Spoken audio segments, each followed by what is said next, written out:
Pakiramdam mo ba minsan, kahit sa gitna ng maraming tao, ay nag-iisa ka, o kaya'y sa tuwing nagdarasal ka, parang ang layo ng langit, na tila hindi ka naririnig ng Diyos? Marami sa atin ang nakakaranas nito, sa ating paghahanap ng kapayapaan.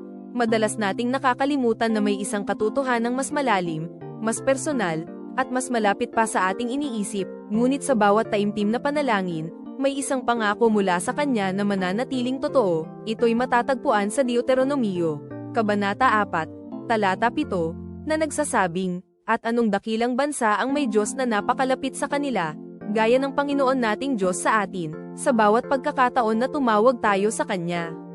Hindi lang siya nakikinig mula sa kalayuan, siya ay narito, sa tabi mo. Sa bawat sandali, ang Diyos ay laging kasama natin, naghihintay na marinig ang ating puso. Ang Kanyang presensya ay parang ang hanging ating nilalanghap, hindi nakikita, ngunit ramdam na ramdam. Sa bawat tibok ng iyong puso, sa bawat hikbi ng iyong kaluluwa, siya ay naroon, malapit na malapit. Hayaan mong ang Kanyang walang hanggang pag-ibig ang magpatatag at magbigay sa iyo ng kapayapaan. Ang pagdarasal ay hindi lamang paghingi, ito ay isang pribilehiyo, isang pakikipag-usap sa isang kaibigang laging naririto at handang makinig.